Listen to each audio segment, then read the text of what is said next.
प्रहलाद को सोचा जीवन किया नहीं तो क्यों ना अब अंतिम,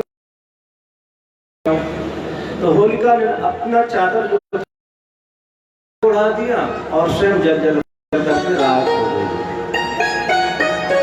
तभी से होली उत्सव मनाया जाने लगा और संयोग से होली का समय भी आ रहा है।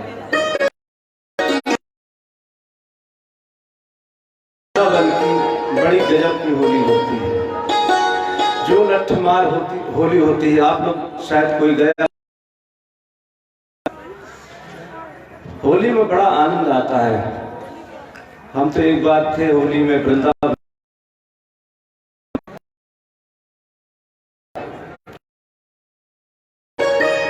आ रही होली भी आ रही है 8, 9, 10 वर्ष है।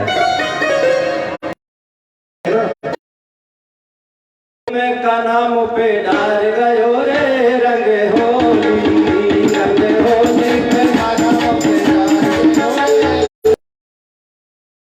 रंग होली में का नाम पे डाल गयो रे रंग होली,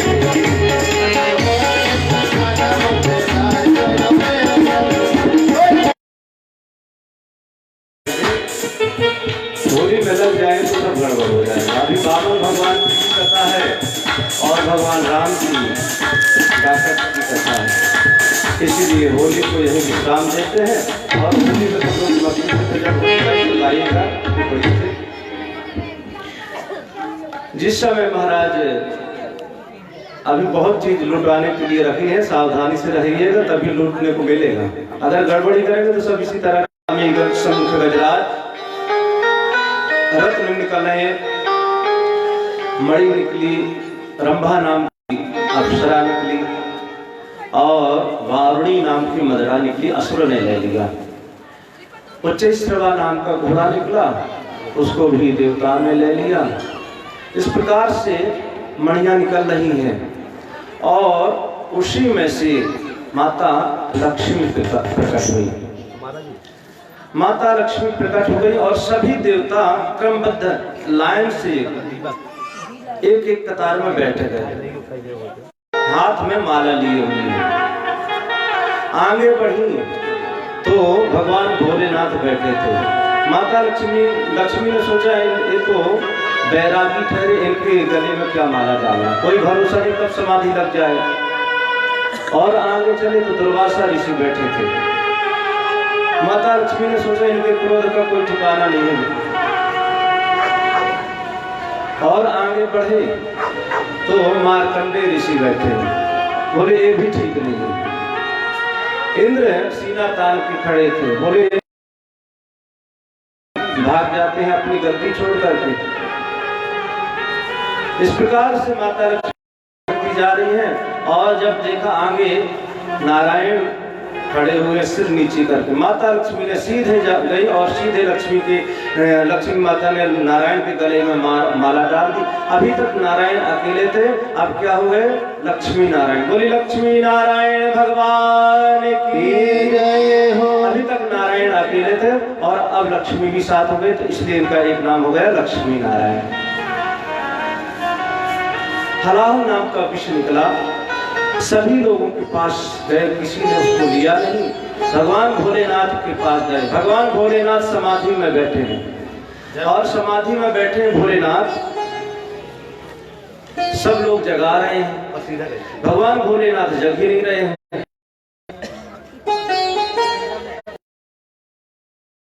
पार्वती से कहा मैया आप ही जगाइए ना, तो माता पार्वती जगा रही, सभी देवता क्रम से आकर के जगा रहे, भोलेनाथ जग नहीं रहे। कहते हैं ना भोले बाबा न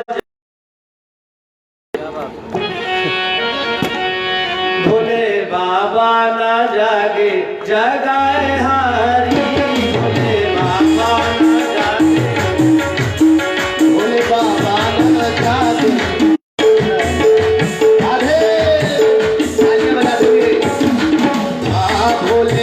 बाबा न जागे जगाए हारी, जागे हो।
सबको जन्मोत्सव के लिए चार्ज किया जा रहा है ना, जन्मोत्सव जो सब होते जा रहे, इसलिए थोड़ा थोड़ा बीच बीच में दवाई देते रहते ना, आज तो जाएगा नींद आ जाएगी। अभी सब बैठे बैठे झूम रहे हैं, जन्मोत्सव में खड़े होकर के झूमना है ना। फिर बोली भक्त वत्सल भगवान की जय हो। देव देव जगन्नाथ देव देव महादेवा भूत भावन भावना। देवताओं ने स्तुति की भगवान भोलेनाथ की। भगवान भोलेनाथ ने कहा क्या है? बोले महाराज ये जहर का प्याला लेकर के आए। क्या? बोले आप पी लीजिए। और भगवान ने माता गौरा की तरफ देखा, पार्वती की तरफ देखा कि आपकी क्या इच्छा है। माता पार्वती ने एक क्षण भी विलंब नहीं किया, बोले महाराज पी जाइए। गौरी प्रभाव ज्ञान, माता पार्वती जान रही थी ना भोलेनाथ के प्रभाव को, इसीलिए माता ने एक क्षण विलंब किए बिना कह दिया आप महाराज पी जाइए। और भगवान भोलेनाथ जहर लेकर के उस विष को लेकर के पीने लगे। और जैसे ही मुख में वह विष गया, भगवान भोलेनाथ को याद आ गया, अरे मेरे हृदय में तो मेरे राम का निवास है, राम का वास है। अगर मैं उस जहर को अंदर ले जाऊंगा तो मेरे राम को नुकसान हो जाएगा, तब और अगर बाहर कर दूंगा तो संसार नष्ट हो जाएगा। तो क्या किया भोलेनाथ ने पता है? ना उसको अंदर ले गए ना बाहर छोड़ा, उसको कंठ में धारण कर लिया। और कंठ में धारण कर लिया, इसलिए उनका एक नाम क्या हो गया? नीलकंठ। बोले नीलकंठ भगवान की जय हो। भगवान का वो आभूषण बन गया। इस प्रकार से फिर से समुद्र मंथन हुआ और ततः करतली कृत्या व्यापिहालाहरम विषम अभक्षयन् महादेवा कृपया भूत भावना। धन्वंतरि तिख्याता आयुर्वेद विद्यभा की धन्वंतरि निकले। एक हाथ में कलश था अमृत का, एक हाथ में आयुर्वेद की पुस्तक थी। जैसे ही समुद्र से ऊपर उठे धन्वंतरी महाराज, तुरंत झपट छीन लिया। सारा का सारा जो कलश था ना अमृत वाला, सब उठा करके भागने लगे। देवता लोग तो ताकते तो सब चला गया, कुछ नहीं कर पाए। तब भगवान नारायण की स्तुति की, नारायण से प्रार्थना की। भगवान ने कहा चिंता मत करो, मैं करता।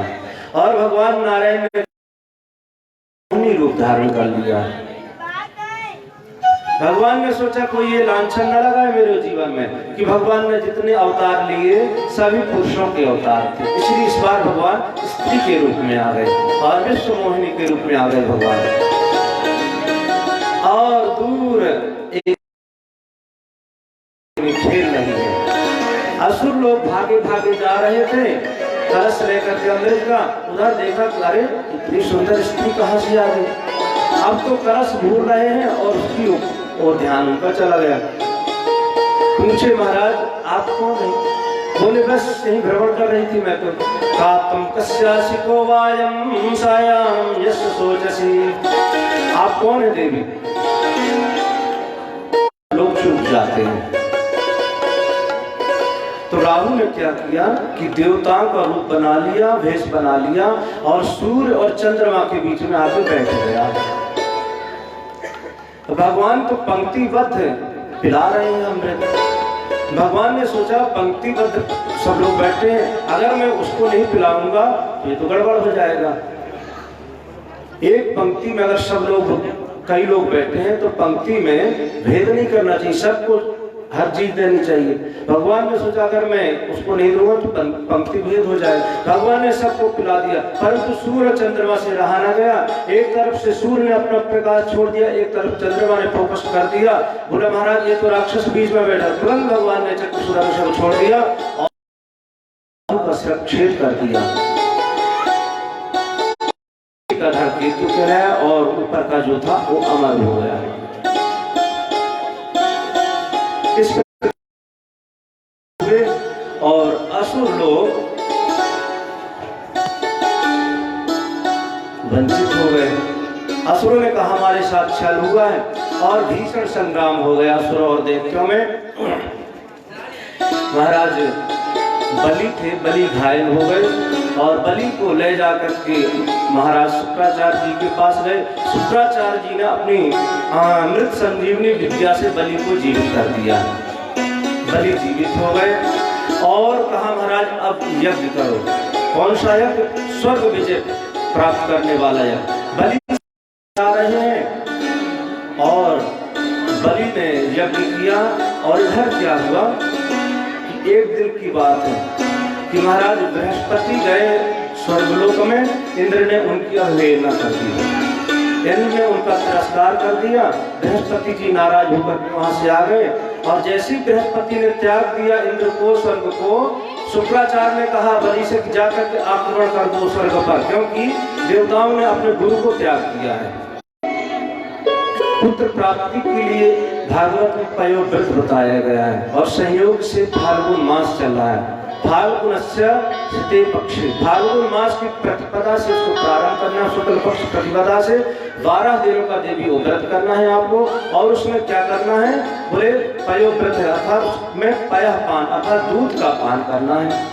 और नमो भगवते वासुदेवाय द्वादशाक्षर मंत्र का जप करना है 12 दिन तक। और नियम से देवी आप उस व्रत को करेंगी तो जरूर भगवान नारायण आप यहाँ साक्षात प्रकट होंगे। माता अदिति उस व्रत को नियम से कर रही हैं। एक दिन भगवान नारायण आए और आशीर्वाद दिया। माता से कहा माँ आप मुझे प्राप्त करने के लिए व्रत करें, चिंता मत कीजिए, मैं जरूर आप यहाँ आऊँगा। और देखते देखते वो समय आ रहा है। श्रोणायाम श्रवणद्वादश्यां मुहूर्ते विदित प्रभु सर्वे नक्षत्र ताराद्या चक्रुस्तज्जन्म दक्षिणा। भाद्रपद महीना शुक्ल पक्ष द्वादशी तिथि और बिल्कुल वातावरण अनुकूल हो गया। मंदम मंदम जलधरा, सुगंधित वायु बहने लगी। और अभिजित मुहूर्त में श्रोणायाम श्रवणद्वादश्यां मुहूर्ते विदित प्रभु, अभिजित मुहूर्त में वामन भगवान प्रकट। बोली वामन भगवान की। और वामन भगवान प्रकट हो गए। देखते देखते वामन अंगुल के हुए। माता अदिति बड़ी प्रसन्न हो गई।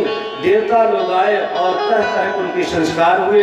तम वटुं वामनं दृष्ट्वा मोदमाना महर्षयः कारयामास विधिवन् पुरस्कृत्य प्रजापतिम्।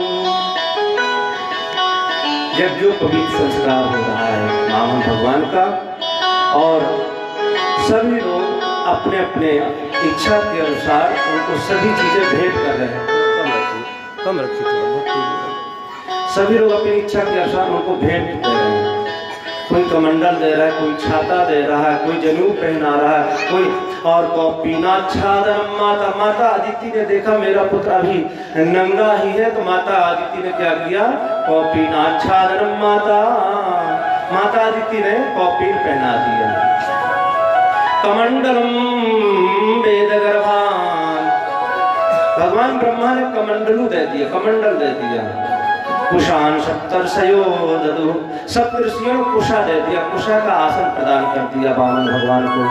भिक्षाम भगवती साक्षात उमादादंबिका सती, माता अन्नपूर्णा ने, माता भगवती ने क्या किया? भिक्षा पात्र दे दिया।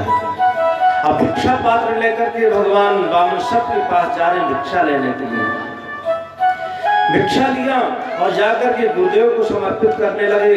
महाराज बृहस्पति ने कहा इतनी सी भिक्षा से मुझे कुछ नहीं होगा, क्या चाहिए? मुझे जाकर के त्रैलोकी का राज बलि से ला करके दे दो। चिंता मत कीजिए गुरुदेव, आप प्रतीक्षा कीजिए, मैं जा रहा हूँ। और वामन भगवान वहां से जा रहे हैं, कहाँ? बलि के यहाँ। बलि यज्ञ कर रहे हैं, नर्मदा जी के तट पर यज्ञ कर रहे हैं दिग्विजय के लिए, इंद्रपद प्राप्त करने के लिए। और वामन भगवान जा रहे हैं, पीछे पीछे देवता लोग उनकी स्तुति कर रहे। कैसे? हरि बामन का रूप बनाए, हरि बामन का रूप बनाए, बलि राजा को छलने आए। हरि बामन का रूप बनाए, बलि राजा को छलने आए। हरि बामन का रूप बनाए, बलि राजा को छलने आए। बामन का रूप बनाए, बलि राजा को छलने आए। हरि बामन का रूप बनाए, बलि राजा को छलने आए।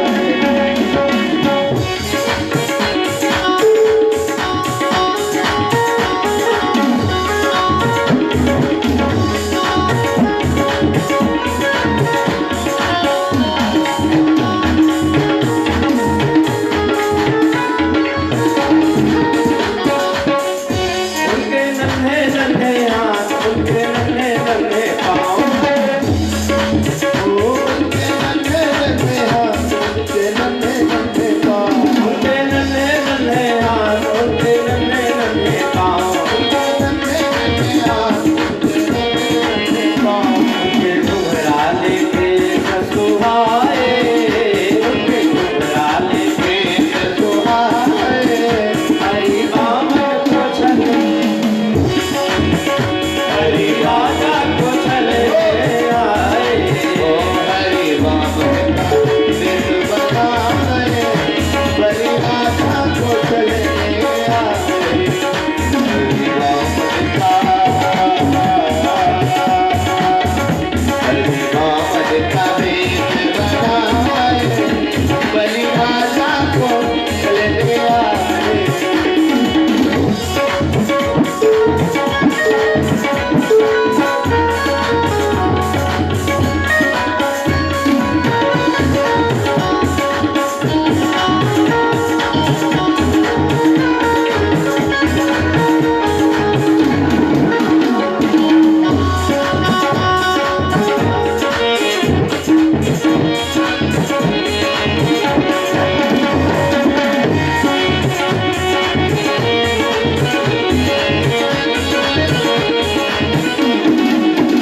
तिलक माथे सुहाए, सिर पे चोटी बढ़ाए, तिलक माथे सुहाए, सिर पे चोटी बढ़ाए, तिलक माथे सुहाए, सिर पे चोटी बढ़ाए, तिलक माथे सुहाए, सिर पे चोटी बढ़ाए। कानों में कुंडल सुहाए, कानों में कुंडल सुहाए, बलि राजा को छलने आए।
भगवान की।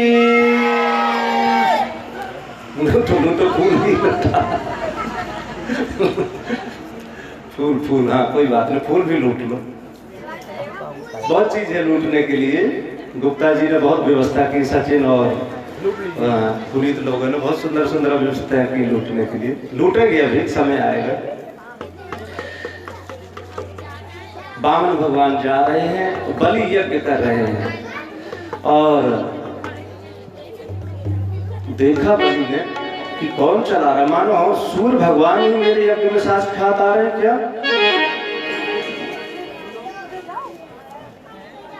और धीरे धीरे वामन भगवान पहुंच गए बलि के दरवाजे पर। बलि ने देखा कोई अतिथि आ रहे हैं और तुरंत बलि तैयार हुए, खड़े हुए चलने के लिए। शुक्राचार्य ने मना किया, रुको ठहरो, कहाँ जा रहे हो तुम, यज्ञ में संकल्पित हो, कहाँ जा रहे हो। बोले महाराज देख रहे कोई अतिथि आ रहा है, उसका स्वागत करना चाहिए हमको। बलि माने नहीं और चल दी उठ करके आसन से। यज्ञ चल रहा था फिर भी बीच में छोड़ करके चल दी। और जैसे ही देखा तम्बटुम्बामरं दृष्ट्वा मोदमानां हर्षया अहो ब्राह्मणदायाना वाचस्ते वृद्धसम्मतः त्वं बालो बालिष्मती। अब वो चुप्पा नहीं बैठेंगे, अब उनका समय आ रहा तो चुप्पा कैसे बैठेंगे। और इतनी सुंदर व्यवस्था करेगा और करवाए तो चुप्पा कैसे बैठेंगे उसका। देख रहे हैं पूरा टोकरी भरी, कैसे चुप्पा बैठेंगे। और अब और चुप्पा नहीं बैठेंगे। और चुप्पा नहीं बैठेंगे। बोली भक्तवत्सल भगवान की।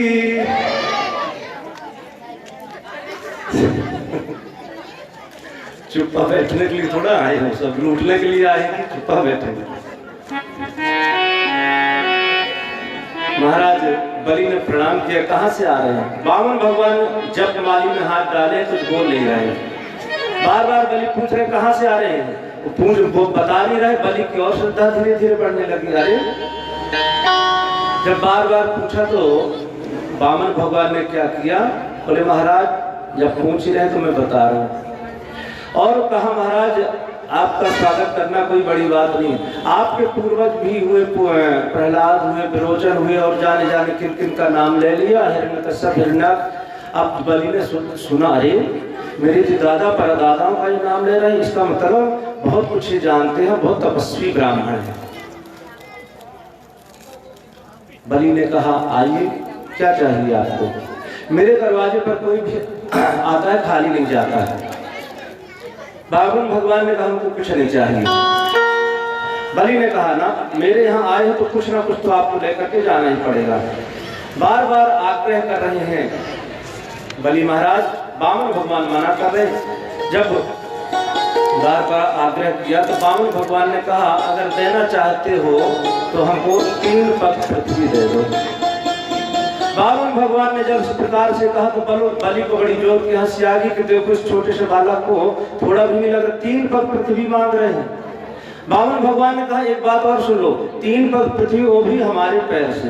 वामन भगवान ने जब ऐसे कहा तो बलि को और जोर की हंसी आई। बोल बताओ इतना छोटा सा 52 अंगुल का बालक को कह रहा अपने पैर से नापेगा। बलि ने कहा मुझे बड़ा संकोच लग रहा है, लोग क्या कहेंगे कि राजा बलि के दरवाजे पर गया कोई ब्राह्मण और 3 पग पृथ्वी मांगी उसने, ले लीजिए आप जहां से आपको चाहिए। वामन भगवान ने कहा ना ऐसे कैसे ले ले, हमने ऐसे ले लिया, बाई चांस आगे चलते तुम्हारे पुत्र पौत्र आदि होंगे हमसे छीन लेंगे तो हम क्या कर पाएंगे। तो क्या करना होगा, बोले उसके पहले लिखा पढ़ी करो, पूरी रजिस्ट्री करो, तब हम मानेंगे। अर्थात संकल्प करो, उसका दान का संकल्प करोगे तभी हम स्वीकार करेंगे। वामन भगवान ने जब इस प्रकार से कहा, बलि ने कहा महाराज कैसी बात कर रहे हैं आप, 3 पग पृथ्वी के लिए कह रहे हैं, त्रैलोकी के राजा के पास आकर के कह रहे हैं संकल्प करके दूं। महाराज वामन ने कहा ना अगर देना चाहे तो 3 पग ही लेंगे और संकल्प से लेंगे। बार बार संकल्प का आग्रह कर रहे थे वामन भगवान। शुक्राचार्य दूर से खड़े देख रहे थे। शुक्राचार्य ने कहा कुछ ना कुछ गड़बड़ हो रही है यहाँ पे।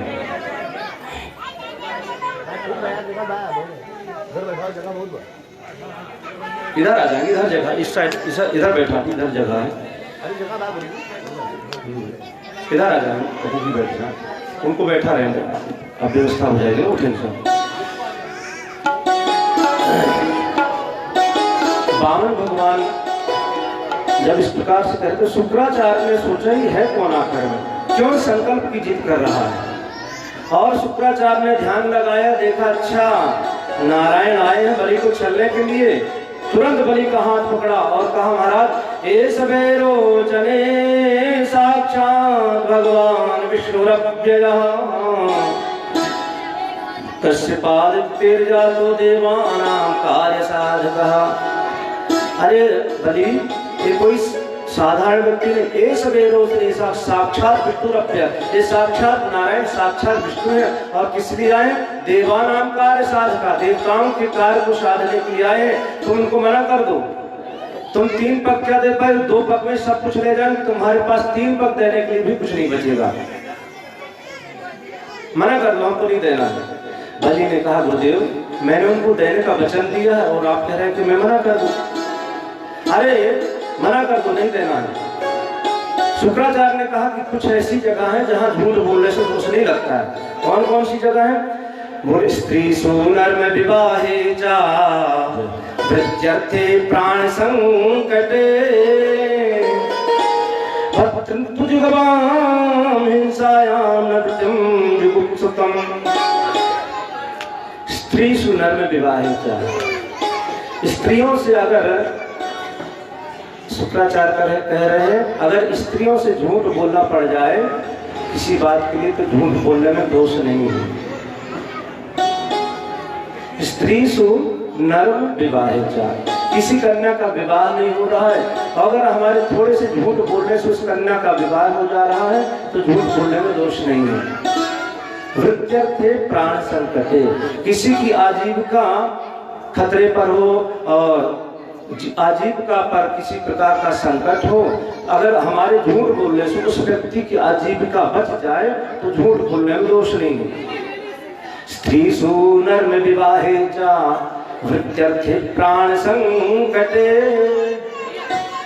किसी का प्राण संकट हो, कोई व्यक्ति प्राण संकट में हो, मान लीजिए कोई कसाई गाय को लेके जा रहा है और हम वहीं पर खड़े हैं, हमने देख लिया कि गाय इधर जा रही है और गाय उस कसाई से छूट करके भाग गई दूर। हमने देख लिया कि गाय उधर भाग गई है। पीछे से कसाई आए, पूछा महाराज आपने यहाँ से किसी गाय को देखा जाती हुई? अगर हमने कह दिया कि ना इधर से नहीं इधर गई है तो उसमें दोष नहीं लगेगा। वृत्यर्थे प्राण संकटे, किसी के प्राण संकट में हो तो झूठ बोलने से दोष नहीं लगता। गौ ब्राह्मणार्थे हिंसायाम, इस प्रकार से शुक्राचार्य कहते हैं इसीलिए मना कर दो कि हमको कुछ नहीं देना। बलि ने कहा महाराज मेरे दोनों हाथों में लड्डू हैं, एक तरफ नारायण है और एक तरफ मेरा राज है। मान लीजिए ये नारायण है तो अगर इन्होंने ले लिया तो सब तो इन्हीं का दिया हुआ, और अगर ये मान लीजिए कोई माया भी है तो मेरे धनुष बाण से बचेंगे।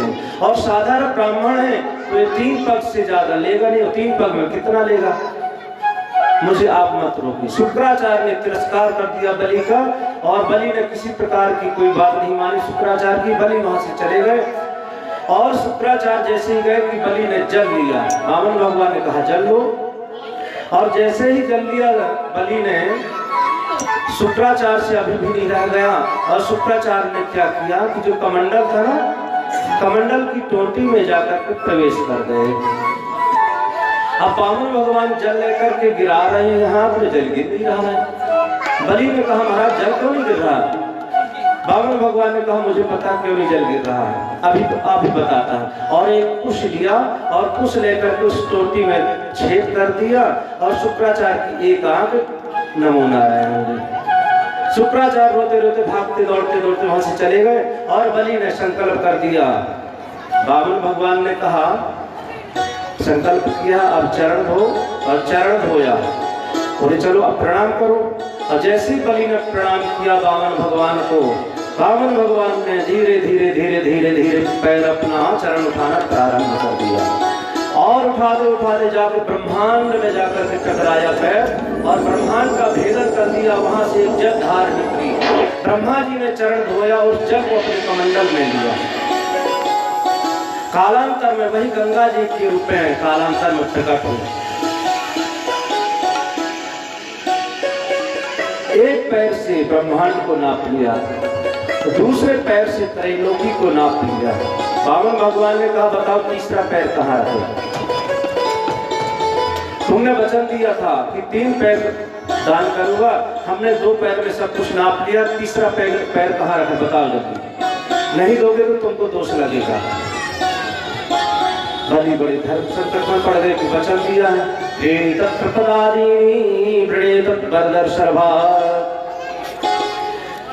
बलि ने कहा, महाराज एक बात बताइए कि दान देने वाला बड़ा है कि दान बड़ा है? बोले दान देने वाला बड़ा है। तो बोले अभी तक आपने मेरे धन संपत्ति का तो नापा है, धन संपत्ति ली है, और अभी मैं बाकी हूँ, आप मुझे नाप लीजिए। और वामन भगवान ने बलि के चरण पर सिर कर दिया और बलि बावन के हो गए, बावन बलि के हो गए। और इसके बाद वरुण पास से बांधा था बलि को छुड़वा दिया वामन भगवान ने। वामन भगवान ने कहा, वरदान मांगो, क्या चाहिए? और प्रहलाद जी स्तुति करते हैं, प्रहलाद जी वामन भगवान की। बलि की जो पुत्री है वो भी वही थी। क्रीडार्थमात्मन इदं त्रिजं जगत्ते,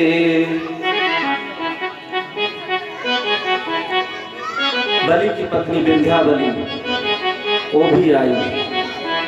भगवान ने कहा, वरदान मांगो। बलि की पत्नी ने कहा, बोले बलि प्रिया से वामन तू वर मांग, अति प्रसन्न हम भक्ति से तिहारी हैं। वामन भगवान ने कहा, देवी वरदान मांगो, क्या चाहिए? हम बहुत प्रसन्न हैं आपकी भक्ति से, अति ही प्रसन्न हम भक्ति से तिहारी हैं। तो वामन से बलि की पत्नी ने क्या कहा पता है?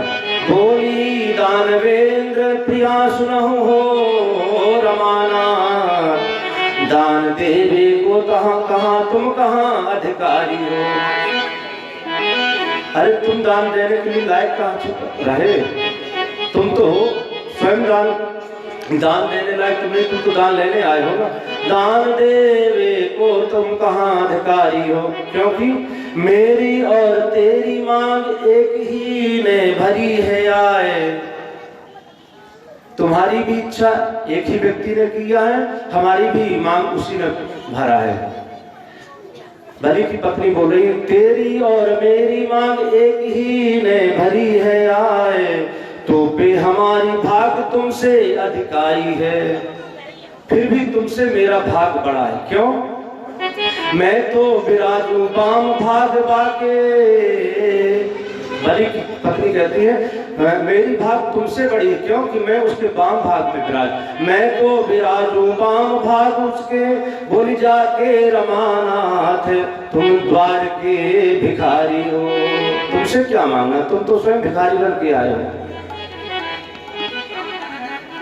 और इस प्रकार से वामन ने बलि से कहा, तुमको क्या चाहिए? बलि ने कहा, क्या अब क्या मांगना है? बलि से वामन भगवान ने कहा कि तुमको राजा तो बनना, इंद्र बनोगे, कि इस बार नहीं अगले अवतार में तुम इंद्र बनोगे। अभी जाकर के तुम रसातल में अतल लोक में चले जाओ और वहां पाताल में रहकर तुम राज करो। बलि ने कहा, एक ही इच्छा है, क्या? जब भी तुम आपके दर्शन कर लेना, अर्थात जब भी आप उठोगे तो हमारे दर्शन करने का मतलब कि हम आपके यहाँ द्वारपाल बन के चले। बोले मैंने तो नहीं कहा कि आप द्वारपाल बन जाइए, मैं चाहता हूँ कि मैं आपके हमेशा दर्शन करूँ। तो एक रूप से वामन भगवान इंद्र के साथ चले गए, उपेंद्र नाम पड़ा, और एक रूप से वामन भगवान के साथ पाताल लोक में चले गए। इधर बलि भगवान की सेवा कर रहे हैं वामन भगवान की। बहुत समय बीत गया, माता लक्ष्मी ने देखा कि मेरे प्रभु कहाँ गए, आए नहीं अभी तक। पता चला कि बलि के यहाँ वामन के रूप में रह रहे हैं। तो माता लक्ष्मी चली गई बलि के यहाँ, बलि के यहाँ रहने लगी, बलि की सेवा करने लगी। एक दिन की बात है कि बलि ने कहा, बहन तुम क्यों उदास हो, क्या चाहिए तुमको? तो माता लक्ष्मी ने सिर नीचे करके बोला, जो आपके यहाँ दरवाजे पर है ना, उन्हीं को मुझे दे दो।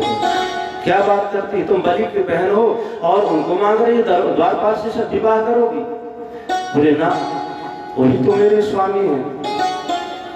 और लक्ष्मी माता ने कलावा बांध दिया, बलि ने वामन भगवान को समर्पित कर दिया लक्ष्मी को।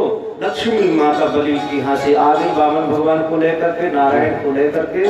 बोले भक्त वत्सल भगवान की जय, लक्ष्मी नारायण भगवान की जय हो, त्रैलोक्य विजयी भगवान की जय हो। इसके बाद मत्स्य अवतार की कथा है, किस प्रकार से भगवान ने मत्स्य अवतार लिया। और इसके बाद फिर अम्बरीश की कथा है। महाराज मनु के 10 पुत्र हुए, शुद्दुम्न आदि हुए, और 10 पुत्रों में एक नाभाग हुए, नाभाग के नभग हुए, और नभग के महाराज अम्बरीश हुए। अम्बरीश एकादशी व्रत करते थे, और एकादशी व्रत बड़ी निष्ठा से करते थे। एकादशी व्रत किया, उनको पारण करना था द्वादशी में, और कुछ ही समय तक द्वादशी थी। समय बीत रहा था, संयोग से उसी समय दुर्वासा ऋषि आ गए। दुर्वासा जी ने कहा, हम आपके यहाँ प्रसाद पाएंगे। अब तो अम्बरीश महाराज धर्म संकट में पड़ गए। दुर्वासा जी स्नान करने के चले गए। समय बीत रहा था, सोचे अम्बरीश की क्या किया जाए, ब्राह्मणों को बुलाए, द्वारों को बुलाए कि क्या करना चाहिए। बोले महाराज एक काम है कीजिए। क्या? बोले चरणोदक लेने से दोष नहीं लगता, पारण भी हो जाएगा। तुलसीदक चरणोदक भगवान का ले लेंगे तो पारण भी हो जाएगा और दोष भी नहीं लगेगा। तो अम्बरीश ने क्या किया कि भगवान का चरणोदक ले लिया और पारण कर लिया। दुर्वासा आए, देखा अरे हमारे खाने से पहले, भोजन करने से, प्रसाद पाने से पहले इसने पारण कर लिया। क्रोध में आकर के कृत्या प्रकट कर दी। अब तो जो कृत्या प्रकट की वो महाराज दुर्वासा के पीछे चलने लगी। दुर्वासा आगे आगे जा रहे, पीछे पीछे कृत्या जा रही।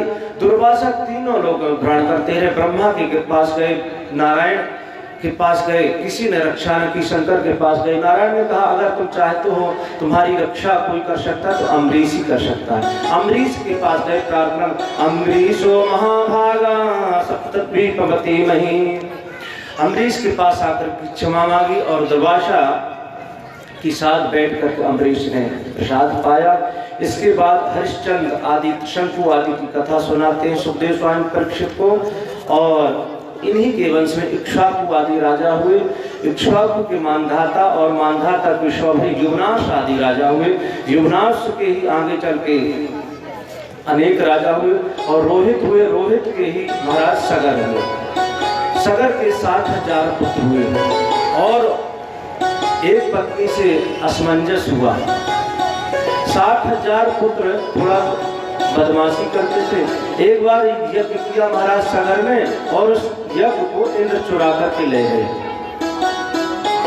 इंद्र चुरा करके ले गए। सगर के 60,000 पुत्र खोज रहे हैं उस यज्ञ के घोड़े को। खोजते खोजते चले गए तो गंगा सागर में गए जहां पर कपिल जी का आश्रम था। उस घोड़े को इंद्र ने जाकर के वहां बांध दिया। इंद्र ने वहां जाकर फिर उस घोड़े को बांध दिया। सगर के पुत्रों ने देखा अच्छा तो यही चोर है और जाकर के अनाप शनाप बकने लगे। क्या क्या बोल दिया। महाराज कपिल ने जैसे अपने नेत्रों को खोला, आंखों को खोला कि सारे के सारे पुत्र जल करके राख हो गए। देखते देखते सभी पुत्र जल करके राख हो गए। असमंजस खोजते खोजते गए, पता चला कि सारे के सारे पुत्र राख हो गए। कपिल महाराज ने कहा अगर इनके शरीर से, इनकी राख से गंगा का स्पर्श हो जाएगा तो इनकी मुक्ति हो जाएगी। तो गंगा की तपस्या किया असमंजस ने, कई राजा अंशुमान ने तपस्या की और कोई गंगा को नहीं ला सका। तो इन्हीं के वंश में एक राजा हुए भगीरथ। भगीरथ ने घोर तपस्या की गंगा माता की और गंगा माता प्रकट हुई। और गंगा माता ने कहा मैं प्रकट तो हो रही हूँ परंतु मुझे धारण कौन करेगा? मेरा इतना वेग तेज रहेगा कि अगर मुझे कोई धारण नहीं करेगा, रोकेगा नहीं तो मैं सीधे पृथ्वी को तोड़ करके फोड़ करके रसातल में चली जाऊंगी। तो क्या किया जाए? कौन आपको धारण करेगा? बोले शंकर भगवान मुझे धारण कर सकते हैं। भगीरथ ने भगवान भोलेनाथ की तपस्या की, शंकर भगवान की तपस्या की। शंकर भगवान ने कहा चिंता मत करो, बोलो गंगा को नीचे आए। और गंगा माता नीचे प्रकट हुई और शंकर भगवान ने अपनी जटाओं को खोल लिया। सारा का सारा गंगा का जो जल था, गंगा जी समाहित हो गई जटाओं में। अब गंगा जी उसी जटाओं में भ्रमण कर रही हैं। भगवान शंकर ने कहा बड़ा अभिमान था तुमको कि मेरे वेद को धारण कौन करेगा? अब निकलो, कहां से निकलोगी? भगीरथ ने प्रणाम किया भोलेनाथ को, भगवान आप तो मुक्त कर दीजिए। तो भगवान भोलेनाथ ने एक जटा को लिया और निचोड़ दिया। गंगा माता चल रही है, आगे आगे जो भगीरथ का रथ चल रहा है, पीछे पीछे गंगा माता जा रही है। कई देशों पर्वतों को पार करते हुए गंगा माता आई और धीरे धीरे धीरे आगे बढ़ी। एक जगह गई तो एक ऋषि का आश्रम था, नाम था उनका जन्मू। जन्मू ऋषि थे और उनका आश्रम भी बहाते जा रही थी गंगा माता। जन्मू ऋषि ने देखा रे मेरा आश्रम बह रहा है, तो जन्मू ऋषि ने हाथ लगाया और सारा का सारा जलपान कर दिया।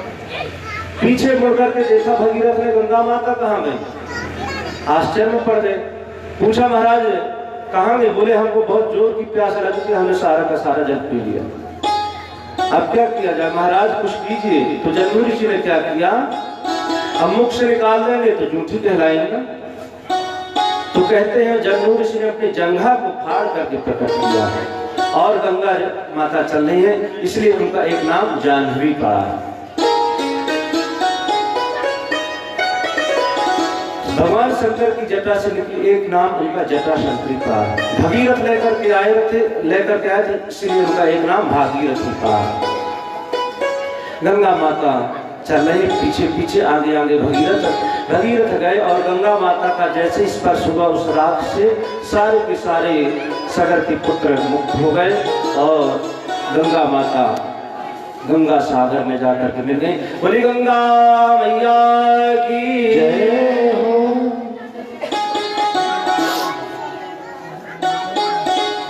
कहाँ ध्यान है भाई?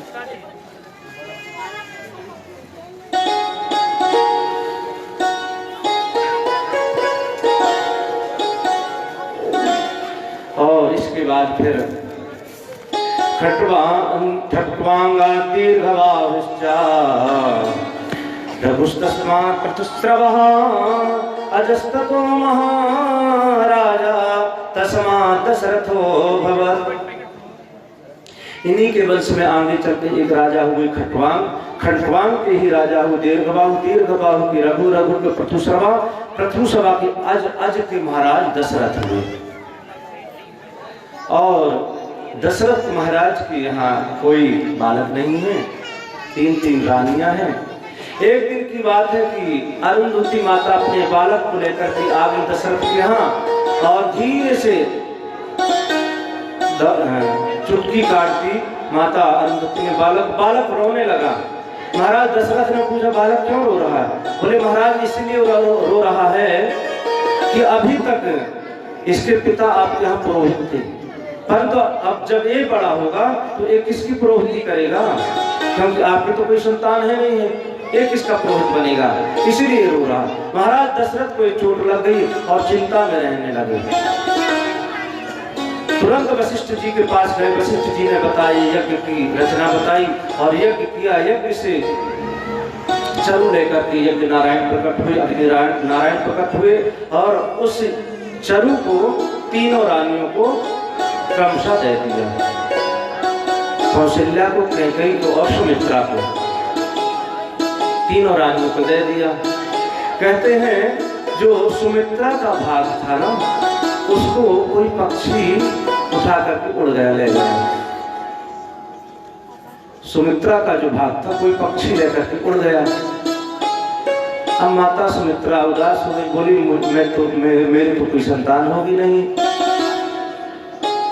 तो क्या हुआ, कौशल्या ने अपना आधा भाग दे दिया। कैकेयी ने कहा चलो मैं भी दे देती हूँ, तो कैकेयी ने भी अपना आधा भाग दे दिया। तो दो लोगों ने थोड़ा थोड़ा अपना अपना भाग दिया, दो भाग हो गए। सुमित्रा माता ने दोनों भाग का पान कर लिया। तो सुमित्रा माता ने कहा मैं आपको वचन देती हूँ, मेरे अगर दो बालक होंगे तो मैं दोनों को आपकी सेवा में लगा दूंगी। और धीरे धीरे धीरे धीरे धीरे नवमी तिथि मधुमास पुनीता, शुक्ल पक्ष अभिषिक्त हरिप्रीता। सारी की सारी तिथियां आ गई, वहां पर क्रम से खड़ी हो गई। प्रतिपदा आ गई, द्वितीया तृतीया चतुर्थी पंचमी, सब हाथ जोड़ करके खड़ी हूं, कह रही भगवान प्रभु हमको स्वीकार कीजिए। भगवान ने कहा प्रतिपदा को तुम्हारा अलग, द्वितीया को कहा तुम यज्ञ द्वितीया, तृतीया को कहा तुम अक्षय तृतीया हो, चतुर्थी को कहा तुम गणेश चतुर्थी, पंचमी को तुम ऋषि पंचमी, सप्तमी अचला शक्ति अष्टमी तुम स्वयं अपने में तुम्हारी महिमा है। नौमी उदास खड़ी थी। भगवान ने कहा तुम क्यों उदास हो देवी?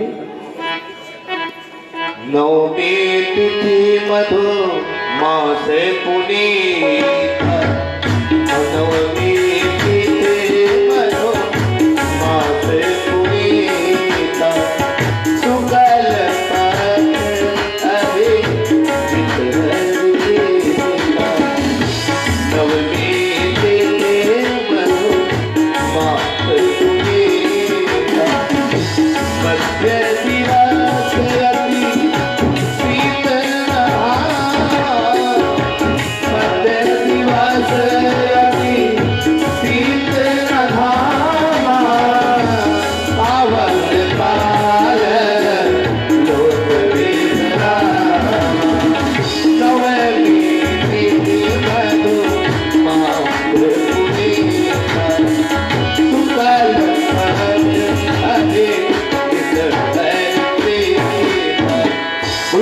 भगवान की। नौमी तिथि हाथ जोड़ करके खड़ी थी और दोपहर का समय है, चैत्र का महीना है, अभिजीत मुहूर्त है। और देखते देखते सारे अवधवासी, अयोध्या के जो वासी हैं, नगर वासी, सब के सब महाराज दशरथ के दरवाजे पर, द्वार पर आकर के एकत्रित हुए, भीड़ लगा लिए और सब लोग एकत्रित हैं। प्रभु साक्षात चतुर्भुज रूप में प्रकट, भय प्रकट कृपाला दीन दयाला कौशल्या हितकारी, भय प्रकट कृपाला दीन दयाला कौशल्या हितकारी, हर्षित महतारी मुनिवन हारी, अद्भुत रूप विचारी। हर्षित महतारी मुनिवन हारी, अद्भुत रूप विचारी। लोचन हरे रामा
भगवान प्रकट हो गए।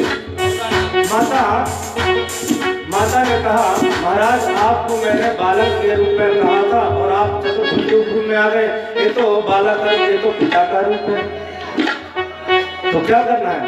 बोले इस रूप को आपको त्यागना होगा। तो क्या करना पड़ेगा? बोले आप जो 4 भुजाएं इनको छोड़ दिए, हटा दीजिए। तब क्या हुआ? माता बोली बोली सोमति डोली कजमुनाथ यरो कीजे विधुलीला सप्रिय लीला यह सुख परमयनो कौशल्या बोली, कौशल्या माता कौशल्या माता कह रही है इस रूप को आपको छोड़ना पड़ेगा। तो क्या करना पड़ेगा? बोले की जय सुशीला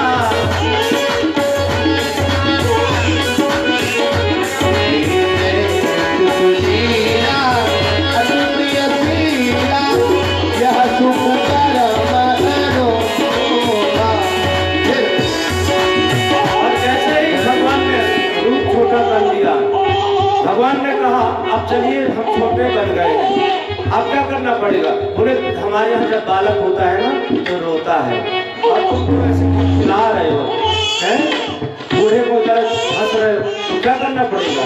बोले छोटी बचन सुजाना कोई बालक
मनुज अवतार निदेच्छा निर्मित तनो माया गुण गोपाल।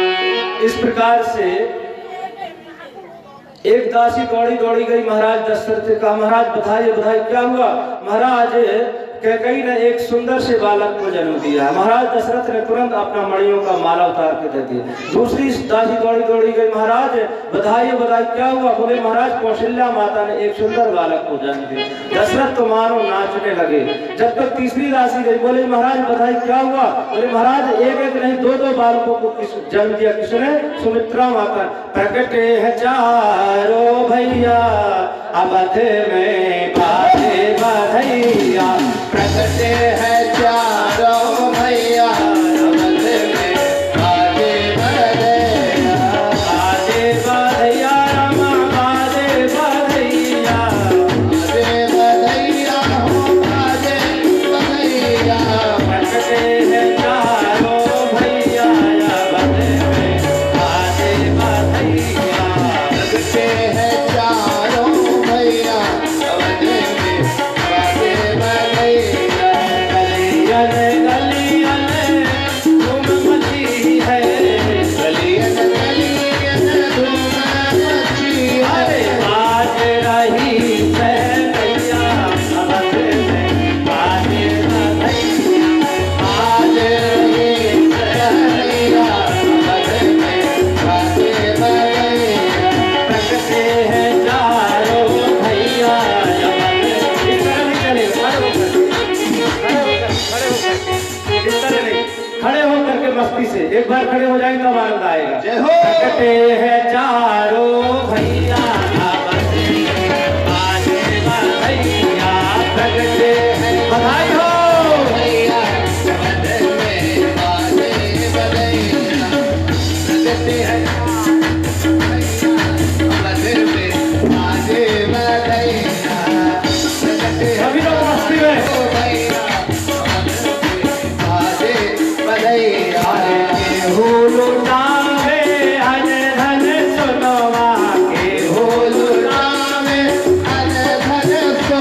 अरे ये हो लौटावे रुपैया अवध में बाजे बधैया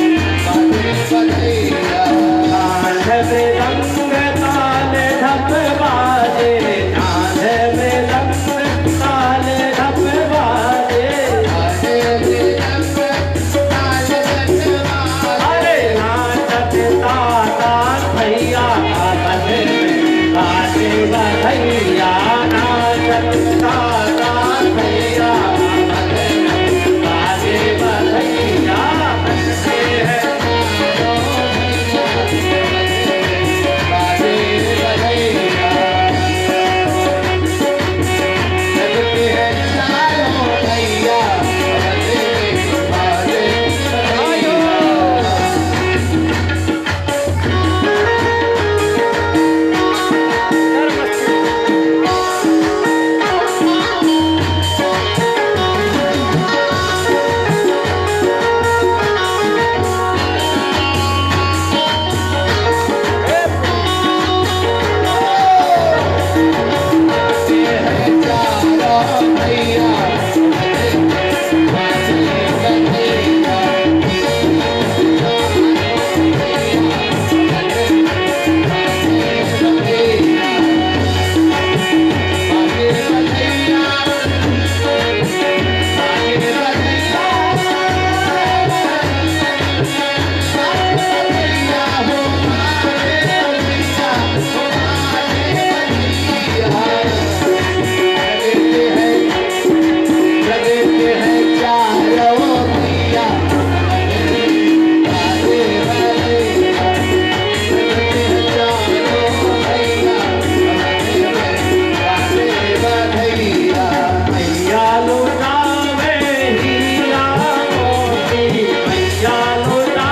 बाजे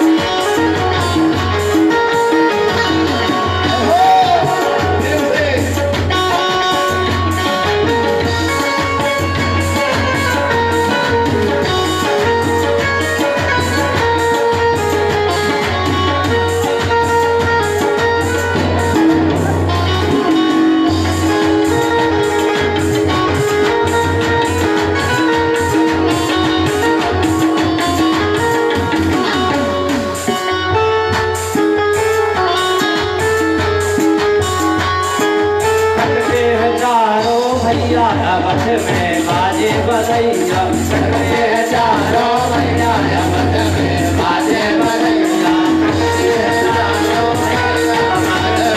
बाजे बधैया चारों भैया मत में बाजे बधैया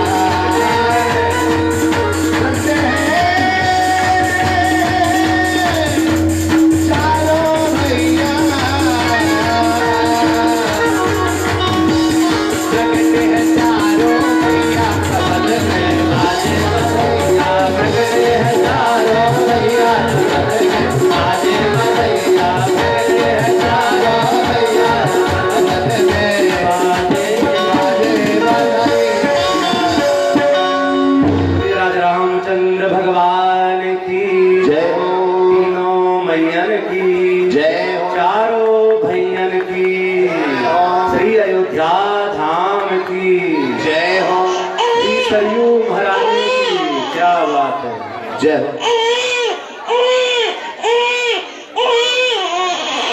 आ गए कन्हैया जी भी आ गए।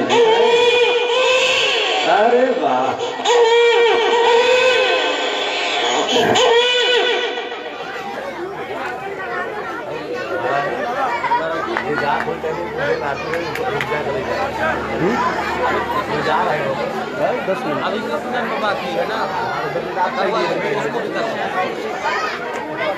इस प्रकार से धीरे धीरे बड़े नामकरण हुआ। चारों भाइयों का नामकरण किया वशिष्ठ जी ने, और नामकरण के बाद फिर सूर्य दर्शन करने के लिए आए। मास दिवस कर दिवस था मरम न जाने कोई। और इसके बाद फिर महाराज धीरे धीरे गुरुकुल। आप लोग थोड़ा सा शांति का परिचय दें, बहुत शोरगुल न मचाएं। आप लोग शांति का परिचय दें। अभी देखिए भगवान राम जी का जन्मोत्सव हुआ है, प्रकोत्सव। इसके बाद हमारे आज जो प्रमुख कथा है, आजन माँ के जन्म की पावन कथा, बाल कृष्ण लाल जी, कन्हैया लाल जी का अवतार होने वाला है कुछ ही क्षणों में। इसके तत्पश्चात सुंदर झांकी आप लोगों के समक्ष दिखाई जाएगी। इसलिए अब शांति बना करके सभी लोग क्रमबद्ध तरीके से बैठ जाएं और 5 से 10 मिनट में कृष्ण जन्म की सुंदर मार्मिक कथा सुन करके हमारे व्यास जी के मुखारबिंद से अपने जीवन को कृतार्थ करें। इसके बाद झांकी, झांकी के बाद आरती, आरती के बाद प्रसाद, प्रसाद के बाद अपने घर को प्रस्थान। जय श्री राम। गुरुकुल रह गए भगवान, और कुछ ही समय में सारी की सारी विद्याएं प्राप्त करने प्रभु कम रची है। सारी की सारी विद्याएं प्राप्त करने गुरुकुल में जाकर के, और फिर आ गए इधर महाराज बक्सर बिहार में। गाधी तने मन चिंता व्यापी, हरि बिनु मरहि ना निश्चर पापी।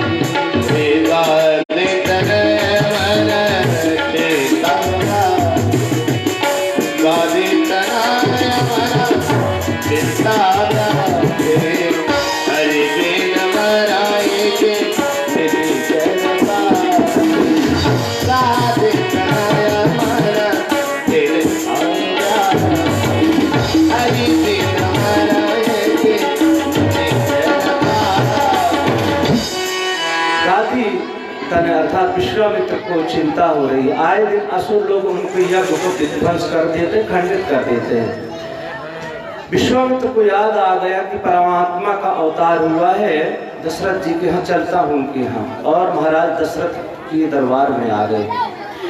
जैसे ही सुना विश्वामित्र जी आए हैं, महाराज दशरथ ने स्वागत किया और बैठा दिया। महाराज राम आए, प्रणाम किया, एक तरफ खड़े हो गए। लखन लाए, उन्होंने प्रणाम किया, सभी ने प्रणाम किया। और दशरथ ने कहा महाराज मैं इस जोड़ी को लेने आया हूं। जिधर राम और लखन खड़े हुए थे, एक तरफ भरत और शत्रुघ्न थे, एक तरफ राम और लखन, तो बोले इस जोड़ी को लेने आया। और जैसे ही दशरथ ने सुना तुरंत उदास हो गए। बोले महाराज इतने वर्षों के बाद मुझे बालक हुए हैं, और आप कह रहे हैं कि मैं इनको वन में ले जाऊं। वहां तो जाने कितने कितने बड़े बड़े हिंसक जीव जंतु हैं, आप कह रहे हैं इनको लेकर के जाऊंगा। तरस रहे थे नृप बरस रहे थे नैन, नेक निज ध्यान इस ओर भी लाइए। सोनी थी गोद भवन सोना डूबता था, किसने बचाया यह बात मत भुलाइए। शुभ की कृपा से, शुभ संत की कृपा से, शुभ यज्ञ की कृपा से पुत्रवान अब कहाइए। उन्हीं सुर संत सुर यज्ञ पर संकट है, पठई के पुत्रगात उन्हें अब बचाइए। महाराज इनको आप दान दीजिए, इनको हमारे साथ भेजिए। और यज्ञ पर संकट है, ब्राह्मणों पर संकट, संतों पर संकट, इनको भेजिए। महाराज दशरथ ने कहा ये दोनों ललन मेरी आंखों के तारे, करूं कैसे मुनिवरे तुम्हारे हवाले। इन्हें छोड़कर चाहे जो आज ले लो, मेरी ताज ले लो, मेरी राज ले लो, लेकिन मगर जिंदगी के सहारे न मांगो, मगर जिंदगी के सहारे न मांगो। लखन राम मुनिवर हमारे, मगर जिंदगी के सहारे न मांगो। लखन राम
संशय प्रमाद त्याग, कौशिक मुनि के संग राम लखन यदि जाएंगे। विश्वामित्र कहते हैं दीजे हुलसाए सब संशय प्रमाद त्याग, कौशिक मुनि के संग यदि राम लखन जाई हैं। मेरी कला विद्या में पारंगत भई है। और क्या होगा? मेरी कला विद्या में पारंगत, कला अति बला पुनि विद्या ये पाई है। बला और अति बला ये विद्या पाएंगे तो क्या होगा? भूख नहीं, प्यास नहीं, कबहू उदास नहीं। उस विद्या का क्या प्रभाव होगा? बोले भूख नहीं लगेगी और प्यास नहीं लगेगी, क्योंकि आगे इनको बहुत से काम करने हैं ना। इसलिए मैं इनको ऐसा वरदान दूंगा कि इनको भूख प्यास नहीं लगेगी। भूख नहीं, प्यास नहीं, कबहू उदास नहीं। और दिन दिन अधिकाई कल तेज अधिकाई है, नारायण जुगल जाए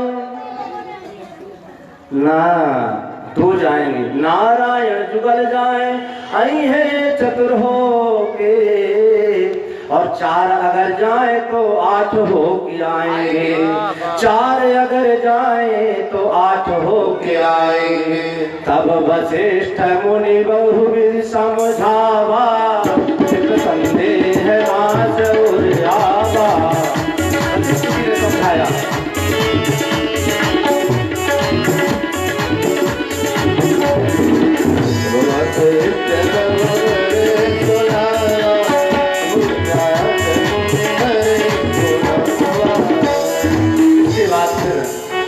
गए, विश्वामित्र के साथ विदा कर दिया।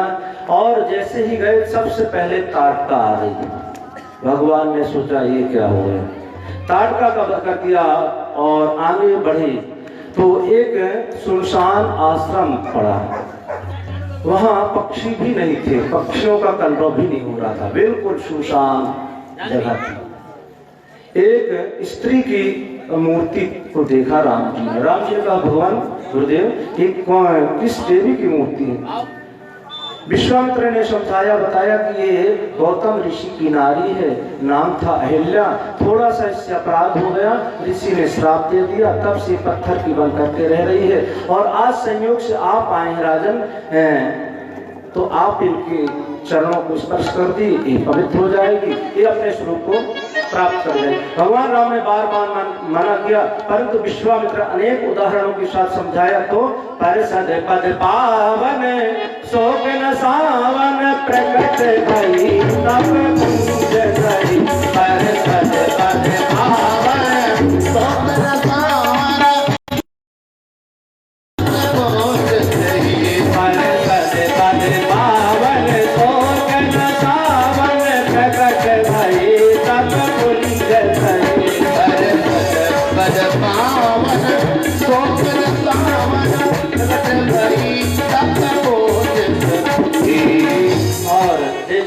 अहिल्या का उद्धार किया। और जनकपुर में खबर मिल गई, जनकपुर से खबर आ गई धनुष यज्ञ हो रहा है जनकपुर में। विश्वामित्र को निमंत्रण आया कि आप भी आए। विश्वामित्र दोनों राजकुमार को लेकर जा रहे हैं। और जैसे ही जनकपुर के लोगों को खबर मिली कि दो दो सुंदर बालिकाएं हैं, तो क्या कर रही हैं? सखी महाराज राम ने कहा विश्वामित्र जी गुरुदेव लखन लाल थोड़ा सा नगर देखना चाहते हैं, यहाँ के लोगों को, यहाँ क्या कैसी व्यवस्था है। विश्वामित्र ने कहा अवश्य जाओ राम।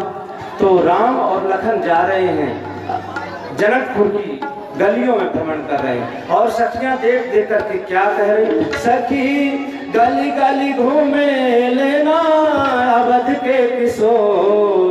सखी गली गली घूमे लेना अवध के किशोर। इनके देखे खातिर तेरा में मानस बाटे हो। इनके देखे खातिर में तेरा में बाटे हो। विधि ना से मांग रही है तीनों पर जो हमको सखियां कह रही है हे विधाता हम तुमसे एक ही प्रार्थना करते हैं, हमको विधि ना से मांग रही है तीनों पर जो शिव धनु मत को हे सावर को शिव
पुत्र की आज्ञा से परशुराम जी के अभिमान को राम जी ने बोला।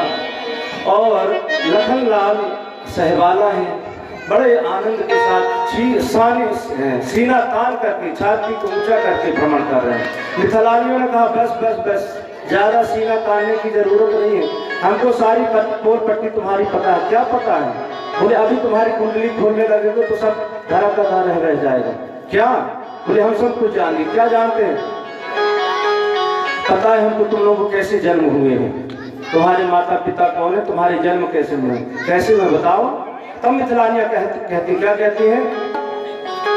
ना धीर से होते ना रणवीर से होते, ना धीर से होते ना रणवीर से होते, अवधपुरी में लड़का पैदा वीर से होते, अवधपुरी में लड़का पैदा वीर से होते, अवधपुरी में लड़का पैदा वीर से होते, अवधपुरी में लड़का पैदा वीर से होते। बस बस बस बस, क्या हुआ? बोले बस इतना ही जानते, हम भी तुम्हारे विषय में हम भी जानते। क्या जानते हैं आप? बोले बताएं। बोले बताओ।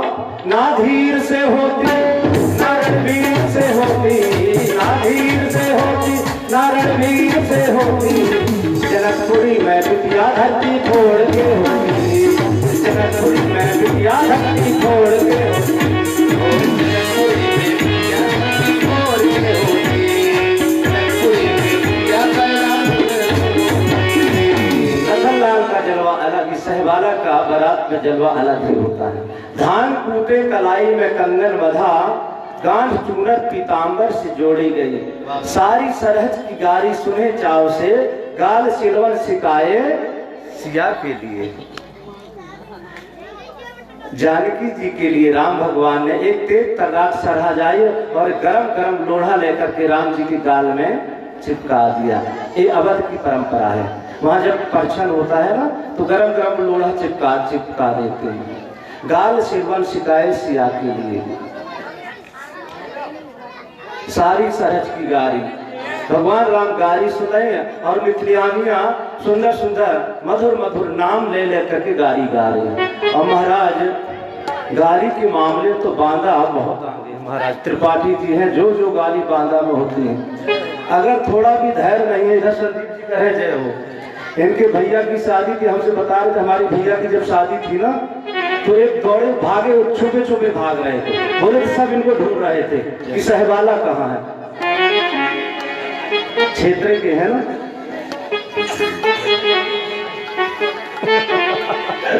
संदीप जी कह रहे थे हम छुपे छुपे भाग रहे थे कि हमको कहीं ऐसी ऐसी गाली दे रहे थे कि लोग मंडप से भाग जा रहे थे।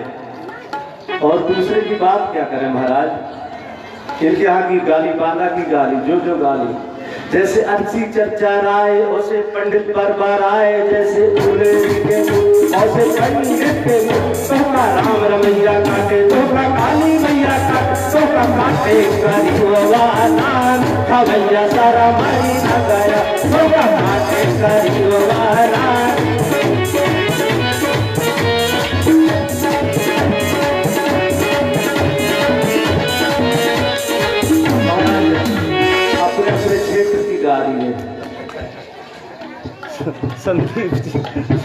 संदीप कहे कि महाराज आपको कहीं दूर से थोड़े ना है, बिहार की गाली सुना देंगे तो कोई इधर से आएगा। संदीप जी कह रहे महाराज हमारी भी भाभी यही हरदोई की है। संदीप कह रहे कि आपकी हमारी जो भाभी ना हरदोई की है, बिलग्राम चुंगी है ना, वही हमारी भाभी है वहीं की। और जब हमारे भैया की बारात आई थी मंडप में, इतना जो गाड़ी दे रही थी हरदोई वाले महाराज, हम तो कई बाराती हमारे यहाँ भाग गए थे, परंतु हम तो एकदम कान बंद करके बैठ गए, हम जाएंगे नहीं। हम जो गाड़ी दे रही थी, कैसे दुल्हा के मोह जैसे फैजाबादी बंदा हो, दुल्हा के मोह जैसे फैजाबादी बंदा हो, आप उनकर मांग कर जैसा हीरो होगा हो, अब उनकर मांग बाते हीरोई होगा हो, चेरी खावाई मांगे बुलेट मोटर साइकिल हो,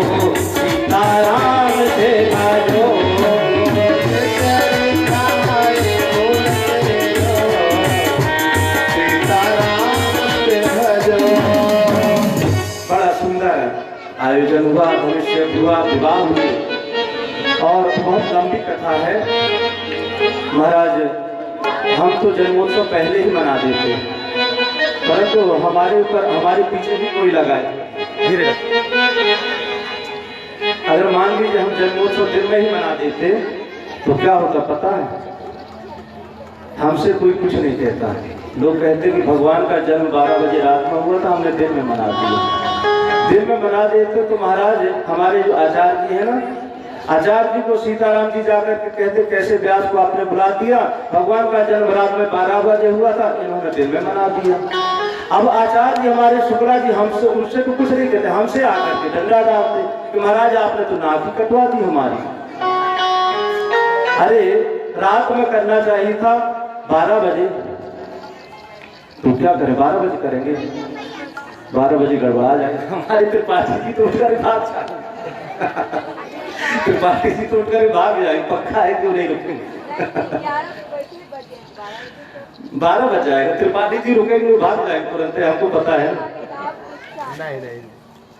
इतने सब धूमधाम से अभी झांकी भी तैयार हो रही है, बस 12 बज रहे, 10:30 बज रहा है, 2 और 10 मिनट का काम है, तुरंत उत्सव मनाएंगे। थोड़ा राम जी की कथा है ना, सीताराम जी की कथा है ना, तो थोड़ा सा ठहर जाते हैं। बड़े धूमधाम से बारात आई। महाराज दशरथ को जाकर के पत्र लेकर के पत्रवाह गया। महाराज ने कहा क्या है? हम तो पाती लेके आवत वाली पार से, अब जाना हम कर देंगे। दशरथ ने कहा चलो भाई बारात लेकर के चलो। बारात जाने लगी और किसी ने पूछ दिया महाराज दूल्हा कहाँ है? अब तो सब एक दूसरे की तरफ देखने लगे। एक ने कहा महाराज पहले से बड़े ससुरारी में बैठे। कहा महाराज दूल्हा तो पहले से जाके ससुराल में जमा हुआ है, छक्के मार उड़ा रहा है, मौज मार रहा है। पहले से बड़े ससुरारी में बैठे, बंस भागीरथ जात हो, दे दे कर ताली, बंस भागीरथ जात हो।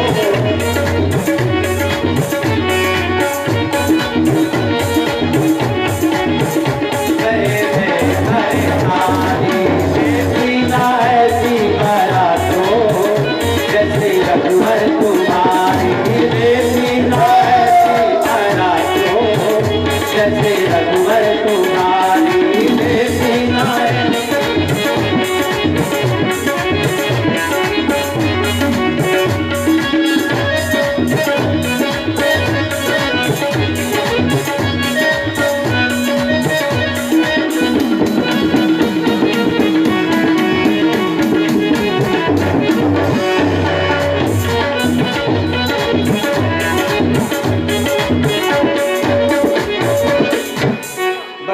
से विवाह हुआ और चारों भाइयों का विवाह हुआ। कई दिन तक विवाह बारात रुकी। विदा तो कोई करना नहीं चाहता था। माता सुनैना माता सुनैना जानकी को तैयार कर रहे हैं और कलेवा तैयार कर रही है जाने के लिए।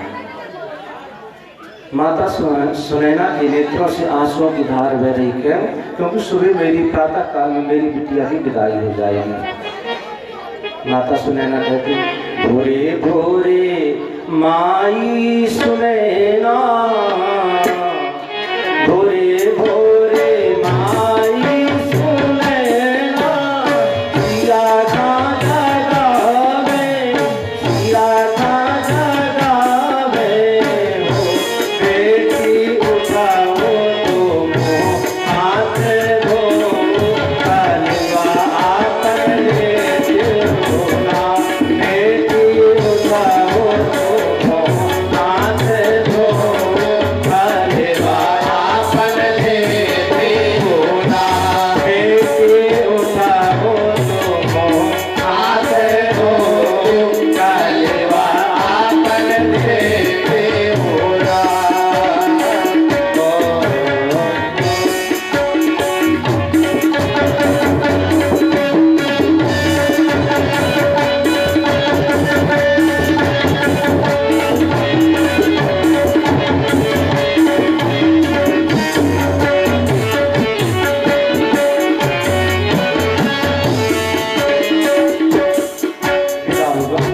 विदाई हुई और अवध में स्वागत हुआ।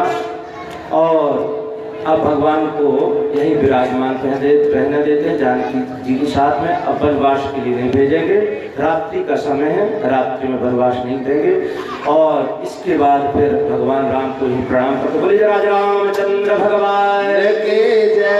सीता राम जी की प्यारी राजधानी लागे, राजधानी लागे, मोहे मीठो मीठो सरयू जी को पानी लागे।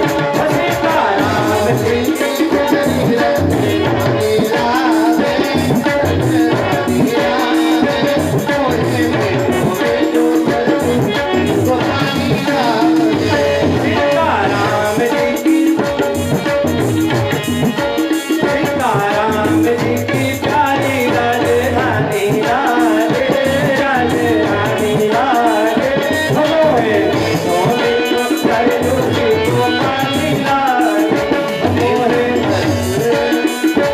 मीठो मीठो सरयू जी पानी लागे।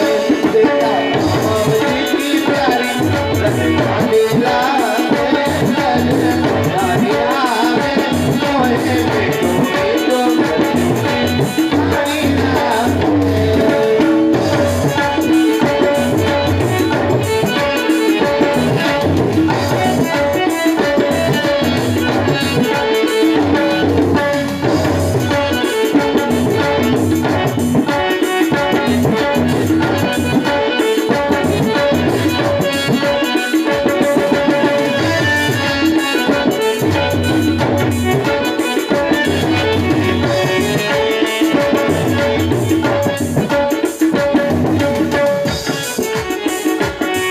इस प्रकार से राम विवाह की कथा संक्षिप्त में वर्णन किया गया। और इसके बाद सूर्यवंश के बाद चंद्रवंश की कथा सुनाते हैं परीक्षित जी को सुखदेव स्वामी। सुखदेव जी कहते हैं एक राजा हुए ययाति। ययाति के दो पत्नियां थी, एक का नाम था शर्मिष्ठा, एक का नाम था शुक्राचार्य की पुत्री थी देवयानी।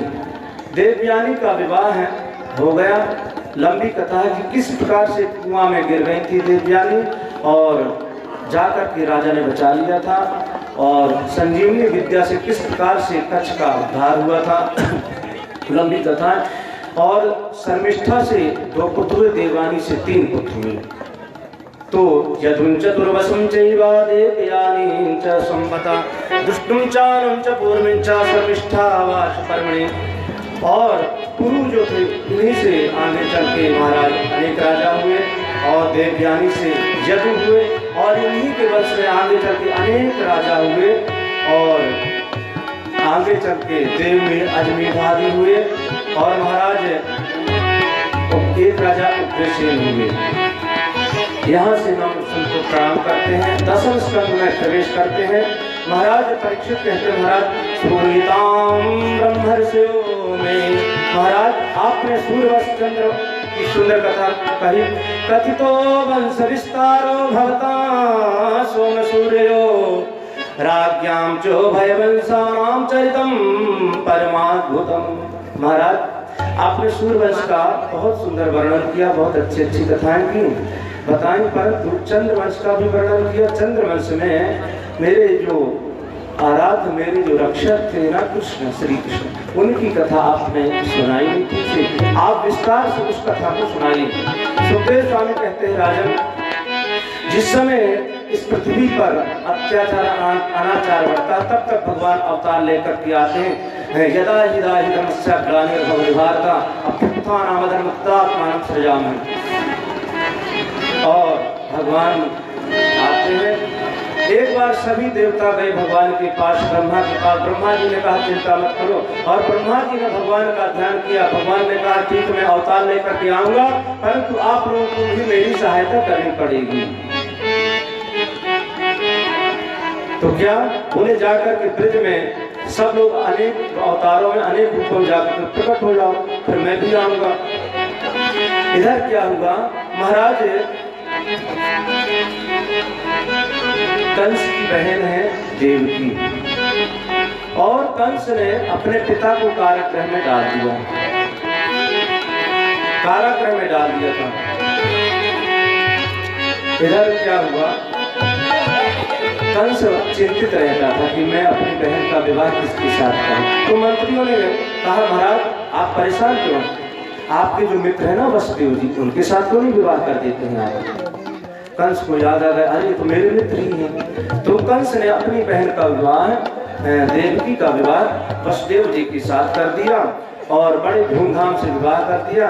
कंस आज स्वयं ही सारथी बन करके रथ हाँक रहा है, डोर ले ली और रथ हाँकने लगा, घोड़ों की लगाम लेकर के चल दिया।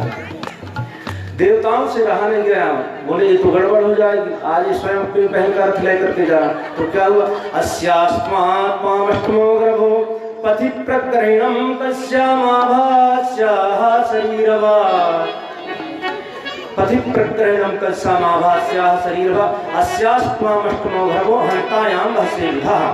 अरे अबुध, अरे मूर्ख, जिसको तू लेके जा रहा है इसकी 8वीं संतान तेरी मृत्यु का कारण बनेगी।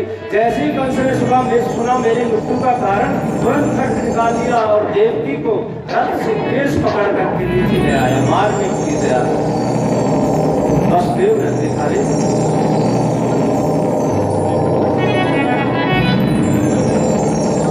वसुदेव तुरंत सामने आ गए, बोले महाराज ये क्या कर रहे हैं, आप जरा देखिए ये आपकी बहन है, अभी इसके वैवाहिक चिन्ह भी नहीं मिटे हैं, आप इसको मार रहे हैं। वसुदेव अनेक प्रकार से समझाया कंस को, महाराज वसुदेव गृहे साक्षात् श्लाघ्नी अगुण सूर्य भगवान भोजयस्करः सततम भगनी हन्या स्त्री उद्वाह पर्वणि। आपको स्त्री वध का दोष पाप लगेगा राजन, और मृत्यु से कहां तक बचेंगे। मृत्यु जन्म अवताम वीरा देहे न सह जाए, देह न सह जाए। जिस जब व्यक्ति जन्म लेता है तो मृत्यु भी साथ में आ जाती है, छाया की तरह मृत्यु भी पीछे पीछे चलती है। कब तक मृत्यु से बचोगे। साम दाम दंड भेद अनेक प्रकार की नीतियों का उपयोग किया महाराज वसुदेव ने। देखा कंस मानने वाला नहीं, कंस से कह दिया महाराज अगर आपको मेरे बालकों से भय है ना, तो मैं आपको वचन देता हूँ कि मेरे जो भी बालक को मैं आपको समर्पित कर दूंगा। कंस ने कहा ठीक है, परंतु तो आपको मेरे यहाँ रहना पड़ेगा।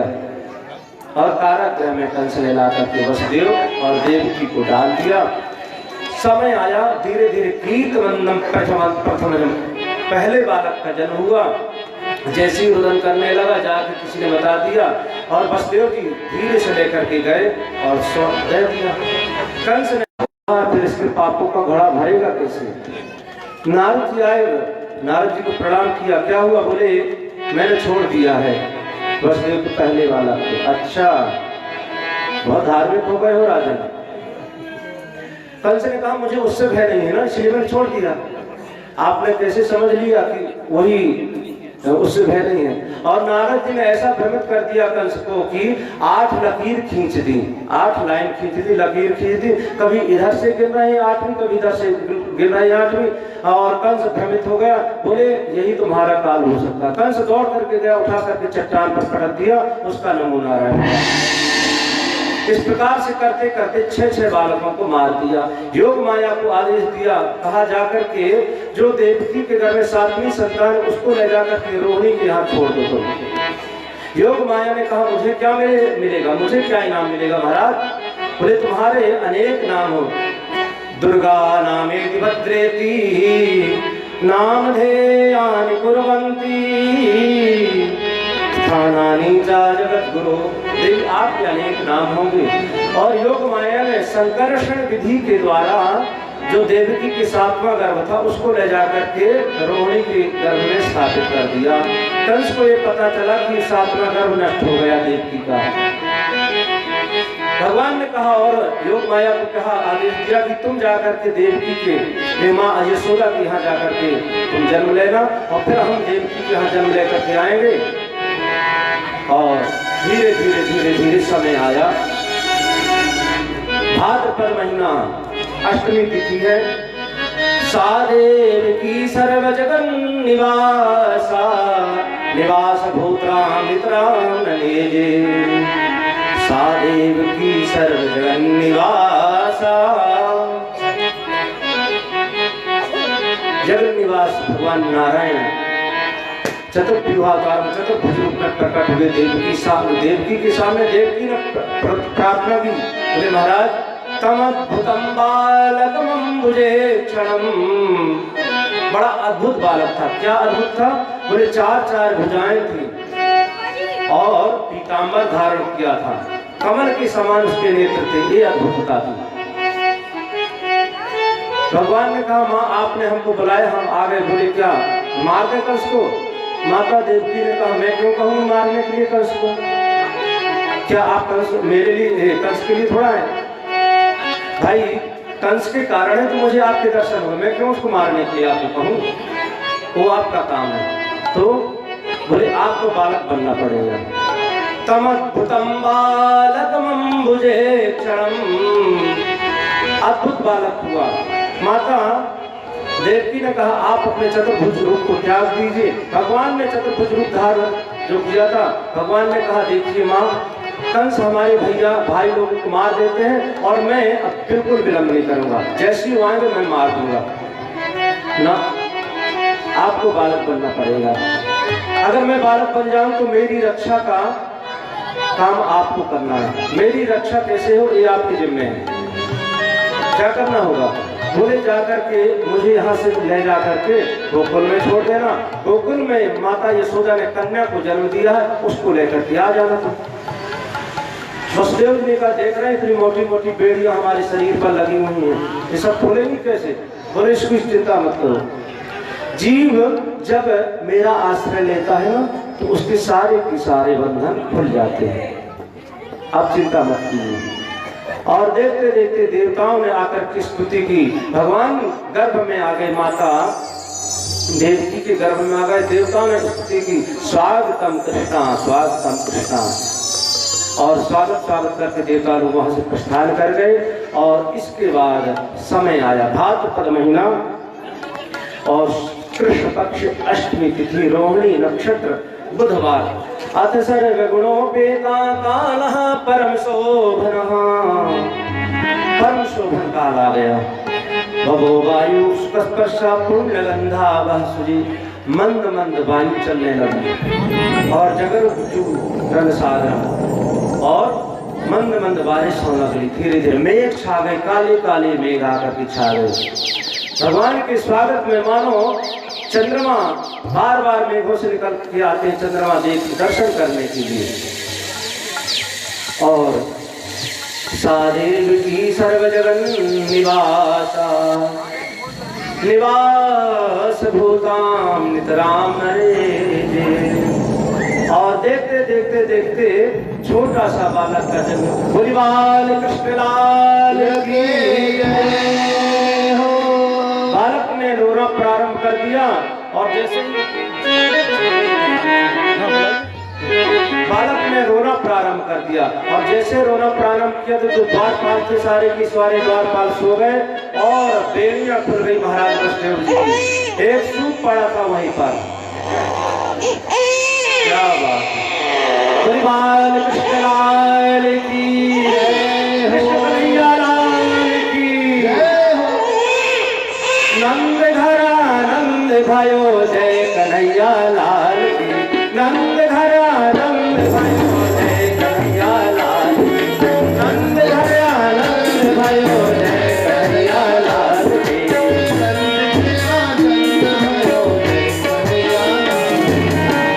कन्हैया लाल की, जय कन्हैया लाल की, जय कन्हैया लाल की, जय कन्हैया लाल की। नंद घरा नंद भयो जय कन्हैया लाल की। नंद भयो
दुखी और दीन निर्बल पर जब हाहाकार होता है, प्रभु के भक्तों पर जब घोर अत्याचार होता है, तभी संसार में भगवान का अवतार होता है।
हर हर महादेव।